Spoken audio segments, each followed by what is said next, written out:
Hello दोस्तों, नमस्कार। मैं अजीत चौधरी, डायमंड मास्टर अटोमी से, और मेरे साथ हमारे अपलाइन मिस्टर गुरनाम जी हैं, डायमंड मास्टर हैं। और आज हम एक मिशन पे कुछ वीडियो बनाने जा रहे हैं और हम चाह रहे हैं कि महिलाओं के लिए, एक्चुअली स्पेशली हम महिलाओं के लिए वीडियो बनाने जा रहे हैं। तो मैं सबसे पहले आप लोगों को बताना चाह रहा हूँ कि क्या कारण है कि हमारे समाज के अंदर कि महिलाएं बहुत आगे बढ़ रही हैं, बट बहुत सी चीज़ें उनके लिए ना रुकावटें पैदा होती हैं।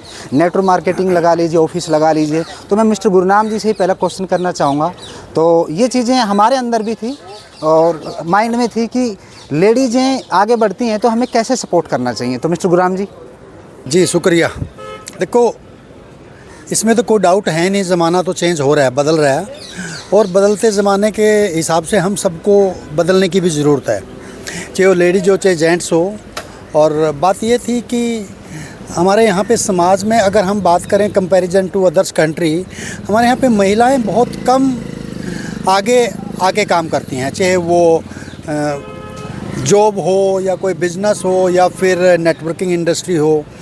बेसिकली उसके ज़िम्मेवार ना हम सब लोग हैं। अगर वो बाहर नहीं निकल रही हैं तो कहीं ना कहीं कोई फियर है, ठीक है। और जब तक कोई डर होता है तो हर इंसान को डर लगता ही है ना। तो उस डर को ख़त्म करने के लिए मैं ये कहूँगा, सबसे पहले हम लोगों को ईमानदार बनना चाहिए। अगर हम अपने घर में अपनी बेटी को अपनी बेटी की तरह देखते हैं तो बाहर जब जाते हैं तो नज़र कैसे चेंज होती है ना। अगर वो बाहर भी हम जब जाते हैं, अगर उस नज़रिए को थोड़ा सा चेंज कर लें आपस में, है ना, भाई उनको, बच्चों को अपनी बेटी के समान या अपनी बहन के समान अगर इस तरह की कुछ रिस्पेक्ट अगर हम देनी चालू कर दें, तो मैं ये कहूँगा कि बहुत सारे पेरेंट्स हैं हमारे जैसे, जब उनको धीरे धीरे ये चीज़ें पता चलेंगी मार्केट में, तो वो जो बच्चे आज उनकी बेटियाँ जो बाहर नहीं निकल पा रही हैं, शायद वो उनको खुद सपोर्ट करेंगे कि नहीं बेटी अब आप जाओ बाहर जॉब करो, है ना। तो वो अच्छा होगा हम सब के लिए, बट उसकी शुरुआत हम सबको ही करनी है। लड़कियां करना चाहती हैं, इसमें कोई डाउट नहीं है, वो भी पढ़ी लिखी हैं। अगर वो उन्होंने एजुकेशन ली है, इसका मतलब वो घर में बैठने के लिए तो ली नहीं है, रोटी बनाने के लिए वो कुछ करना चाहती हैं। बट उसको फियर को ख़त्म करने के लिए हम लोगों को शुरुआत करनी चाहिए। हम सब ने मिल के मार्केट में एक ऐसा माहौल क्रिएट करें ताकि आने वाले समय में हर माँ बाप को मतलब उसका डर उसके नज़दीक भी ना हो, और उसको ये बड़ी खुशी हो अपने बच्चों को जब वो बाहर भेजे कि यार हमारी बेटी जॉब कर रही है, हमारे बच्चे नेटवर्किंग इंडस्ट्री कर रहे हैं। तो बहुत अच्छा प्लेटफॉर्म है, जॉब भी अच्छी है, और नेटवर्किंग में तो आपको पता है कि एक ओपन स्कोप है। यहाँ तो पैसा अनलिमिटेड कमाया जा सकता है, जितना आप चाहते हैं उतना कमा सकते हैं, कम समय में कमा सकते हैं। सबसे अच्छी बात यह है कि इस प्लेटफॉर्म पे फ्रीडम है, पैसा भी है, पैसे के साथ फ्रीडम भी है। और जो छोटे छोटे सपने हर इंसान देखता है वो धीरे धीरे ख़त्म हो जाते हैं, वो यहाँ से पूरे करने का मौका मिलेगा। Okay, thank you. इसके बाद अभी हमारे बीच में मैं बताना चाहूँगा, मुकेश मैडम है, हिसार अल्टीमेट से और सेल्स मास्टर हैं। तो मैं इनसे भी जानना चाहूँगा कि कैसे मतलब इनको इस तरीके की परेशानियाँ होती हैं समाज को लेके, जब ये नेटवर्क मार्केटिंग में काम करती हैं तो कहाँ कहाँ रुकावटें आती हैं इस तरीके की। तो ये खुद ही बताएंगे कि कई इस तरीके के आंसर को खुद ही देंगे। बिल्कुल सही कहा सर ने, क्योंकि वैसे तो देखो लेडीज़ है आज के ज़माने में देखा जाए काफ़ी पढ़ी लिखी होने के बावजूद भी कहीं ना कहीं डर है उनके दिमाग में। अब डर क्यों है? कई बार हम सोचते कि हमें कोई फ़र्क नहीं पड़ता, बट जब हम परिवार की तरफ देखते हैं तो हमें बहुत फ़र्क पड़ता है उन चीज़ों को लेके। लेकिन जब अगर एक लेडीज़ आगे बढ़ती है तो सबसे पहले तो उसको ज़रूरत होती है परिवार की सपोर्ट की, लेकिन उसको वो भी नहीं मिलती है। उसके बाद उसकी टीम की सपोर्ट होती है। कहीं ना कहीं मुझे लगता है कि एक लेडीज़ भी काफ़ी मतलब कि जिम्मेदार है एक लेडीज़ को पीछे खींचने में, या फिर कुछ भी मतलब उल्टा सीधा बोलने में। मैंने मतलब एक लेडीज़ हूँ मैं, इसलिए मैं बता पा रही हूँ, क्योंकि एक लेडीज़ भी काफ़ी मतलब कि यहाँ पे एक सपोर्ट नहीं कर पाती एक लेडीज़ दूसरी लेडीज़ को मन से, जो कि उसको करना चाहिए। जेंट्स की बात तो बाद में आती है, मेल की बात तो हम बाद में करेंगे। पहले हम लेडीज़ को एकजुट होकर एक दूसरे का साथ देना चाहिए, एक दूसरे की सपोर्ट करनी चाहिए, ताकि हर महिला आगे बढ़े। क्योंकि ऐसी लेडीज़ भी हैं जिसकी कभी आप लोग सोच भी नहीं सकते कि एक कदम भी बाहर नहीं रख सकती। बहुत ज़्यादा उनके ड्रीम्स होते हैं, लेकिन किसी न किसी कारण से वो पूरा नहीं कर पाती, क्योंकि जब वो उसके ऊपर उंगलियाँ उठती हैं या तो वो उस चीज़ के कारण मतलब अपने सपने पूरे नहीं कर पाती। वो छोड़ देती हैं, या कोई जिसने ये सोच रखा है नहीं मुझे तो अपने ड्रीम पूरे करने हैं, या फिर एक प्रकार से मान लीजिए कि जिसके अंदर यूँ है, जोश है, जुनून है, या फिर ढीठ लगा लीजिए कि मुझे तो आगे बढ़ना है, जिसको जो मर्जी है कहना है कहे वही आगे बढ़ पाती है। अदरवाइज जो लेडीज़ कहीं ना कहीं दब के रह जाते हैं काफ़ी चीज़ों की वजह से, नहीं बढ़। अब नेट मार्केटिंग में ले लीजिए कितनी सारी लेडीज़ को हमने ज्वाइन करवाया था, लेकिन आज हम देखते हैं तो कुछ भी कोई भी लेडीज़ आगे आके न कभी कोई मीटिंग करती है, न कभी मतलब कि वो मेन लीड में आना ही नहीं चाहती।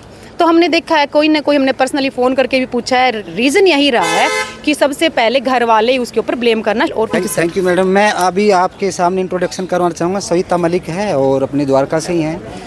क्या कारण है सविता जी, जैसे एक माँ बाप अपनी बेटी को पढ़ाते हैं और बहुत पढ़ाई करवाते हैं, फिर वो जब वो जॉब के लिए निकलती है उसमें हम सभी हैं इंक्लूड, क्या हमारी अगर इस तरीके की मेंटलिटी रहेगी तो क्या लड़कियां या लेडीज़ आगे बढ़ पाएंगी? गुड इवनिंग, मैं सविता मलिक। मैं ये बोलना चाहती हूँ कि देखो अब ऐसा नहीं रहा कि जैसे पहले था कि लड़कियाँ पीछे हैं। उड़ान तो उन्होंने बहुत पहले ही भर ली थी, बट ये है कि कुछ लोग उनको पीछे खींच रहे हैं। ठीक है, उनको ये देखना चाहिए हमारे अंदर क्या एबिलिटी है, उससे आगे बढ़ें, ना ही किसी के रोकने पे वे रुकना तो बिल्कुल नहीं है। जैसे एटॉमी में भी मुकेश मैडम ने बताया, उन्होंने बहुत सी लड़कियों को ज्वाइन करवाया था, पर वो आगे नहीं आ रही क्योंकि उनको पीछे खींचने वाले लोग बहुत हैं। तो मैं उन लोगों से यही रिक्वेस्ट करूँगी क्योंकि उनको पीछे ना खींचा जाए। लड़कियां जब आगे चलती हैं ना तो बहुत आगे तक चली जाती हैं। आज लड़का और लड़की में कोई डिफरेंस नहीं है कि लड़का ये कर सकता है और लड़की ये नहीं कर सकती, चाहे वो कुछ भी हो। हर चीज़ में लड़की आगे हमेशा ही रही है। एजुकेशन के दम पे बहुत सी लड़कियां, हम जैसी लड़कियां, हम बाहर निकलते हैं, जॉब करते हैं, पर बहुत सी लड़कियां ऐसी सोचते हैं कि हम भी कुछ करें अपना। पर उनको मैं यही मैसेज देना चाहूँगी कि आप कंपनी ज्वाइन कीजिए, एटॉमी को ज्वाइन कीजिए, और एटॉमी में ज्वाइन करके और आप अपने पैरों पे स्टैंड हो सकती हैं। कर अपने आप को मजबूत बनाइए, किसी का सहारा बनो, किसी को सहारा मत बनाओ, किसी के ऊपर डिपेंड मत हो। Good evening everyone, my self Shabnam Qureshi. और बिल्कुल सही सर ने ये पूछा कि फैमिली में क्यों करना पड़ता है। सम टाइम हमारी फैमिली जो हो जाती है वो हमसे नहीं, बाहर के माहौल से इनसिक्योर हो जाती है। वो किसी हद तक सही भी होते हैं, लेकिन वो उस चीज़ के कंसर्न में इतना आगे निकल जाते हैं कि कहीं ना कहीं वो हमारे ग्रोथ को रोक देते हैं। उन्हें ये चीज़ पता ही नहीं चलती कि हम इनकी फ़िक्र कर रहे हैं या इन्हें डरा रहे हैं। ये इसको आप जनरेशन गैप भी कह सकते हो। हम इस चीज़ को अभी जज नहीं कर पाएंगे क्योंकि अभी हमारे बच्चे नहीं हैं। जब होंगे तो उस चीज़ को हम तब जज कर पाएंगे। दूसरी बहुत इम्पॉर्टेंट चीज़ ये होती है कि जब आप बाहर निकलते हो, एक जो सर ने पूछा सवाल, ये बहुत बड़ा सवाल है। जब एक लड़की घर से बाहर निकलती है तो उसको बहुत सारी चीज़ें फेस करनी पड़ती है। जगह जगह पे लोग उसको हैरेस करते हैं, उसको कमेंट्स देते हैं, उल्टी सीधी बातें बोलते हैं, और फिर वो उन चीज़ों को जब अपने घर में आके बताती है तो उनके पेरेंट्स और फैमिली मेम्बर्स वरिड हो जाते हैं कि ये ऐसा बोला गया है तो आगे जाके ये हो सकता है। लेकिन वो अपने जो परवरिश दी, जो अपने बच्चे की हालत है, उसके ऊपर कॉन्फिडेंट नहीं रहते कि हमारा बच्चा, जो बच्ची बाहर जा रही है उस चीज़ को फेस कर सकती है। हमारी बेटी या हमारी बहू इतनी स्ट्रांग है कि वो जो बाहर सवाल किए गए हैं उसका जवाब देने में वो सक्षम है। तो ये चीज़ें थोड़ा सा हमें सोचनी चाहिए। हम 21 सेंचुरी में आज ज़रूर गए हैं, लेकिन हमारी जो फैमिली की सोच है वो आज भी पिछले दशक की बनी हुई है, क्योंकि माहौल को देखते हुए, केसेस को देखते हुए वो भी कहीं ना कहीं सही हैं। बट मेरा कहना सिर्फ इतना ही है कि अगर आपके बेटे को आप सपोर्ट कर रहे हैं तो आप प्लीज़, रिक्वेस्ट है ऑल पेरेंट्स से मेरी, कि आप अपनी बेटी को, बहू को भी उसी तरीके से सपोर्ट करें जिस तरह से बाकी मेंबर्स को किया जाता है। That's all for my side. Thank you sir, thank you Ajit ji for giving me this opportunity. मैं तो ये कहूँगा कि ये जो युग है ये महिला सशक्तिकरण का युग है। आज की डेट में हमारी जो महिला शक्ति है वो सारे वो कार्य सक्षम पूर्ण कर रही हैं जो कि एक पुरुष करता है। तो इसमें कोई संदेह ही नहीं रह गया है कि महिला किसी भी रूप से पुरुषों से पीछे है। बस केवल एक ऐसा माहौल हमें देना है कि वो सुरक्षित होकर अपने आप को सिक्योर महसूस करके आगे बढ़ें, और उनको ये महसूस होता रहे कि सारा समाज मेरे साथ है और मैं जो ऊंचाइयां जीवन में प्राप्त करना चाहती हूँ वो मैं निसंदेह प्राप्त करूँगी। तो इसमें कोई शक नहीं है। मैं तो सारांश ये है, अगर मैं ये बात कहूँ तो अगर कोई भी व्यक्ति जब अपने घर से निकले तो वो केवल महिलाओं के प्रति केवल 3 रिश्ते लेके निकले, जिसमें माँ, बहन और बेटी। जब ये सोच हर पुरुष के दिमाग में आ जाएगी बाहर निकलने के बाद, तो हमारा समाज, हमारी जो कन्याएं हैं, हमारी जो महिलाएं हैं, उनके लिए संपूर्ण रूप से सुरक्षित होगा, इसमें कोई संदेह नहीं। तो मैं Thank you, सभी thank you. महिलाओं की आगे उज्जवल भविष्य के लिए कामना करते हुए थैंक यू। अच्छा 1 मिनट, मलिक साहब चाहते हैं कि एक मिनट का ही मैं टाइम दूंगा, फिर हम क्लोज करेंगे। मलिक साहब बोलना चाहेंगे कुछ? सभी साथियों को नमस्कार। मेरा नाम राम कुमार मलिक है और मैं प्राइड जॉब करता हूं। और इस बिज़नेस में मुझे यही अच्छा लगता है कि इसमें हेल्थ, वेल्थ, हैप्पीनेस, रिकॉग्निशन और फॉरेन टिप्स का पूरा कंप्लीट पैकेज जो ना एक साथ मिल जाता है, जो कि किसी जॉब या प्रोफेशनल में संभव नहीं हो पाता है। और इसमें मेन चीज़ ये फ़र्क ये मानता हूँ मैं, इसमें अदर काम में हम जो ना काम करते हैं तो पैसा मिलता है, और दूसरे इस काम में जो हम काम करते हैं और बार बार पैसा मिलता है। Thank you. तो मैं अभी किसी लेडीज़ के साथ हम आप लोगों को ये नेक्स्ट वीडियो लेके आएंगे। Thank you, bye bye.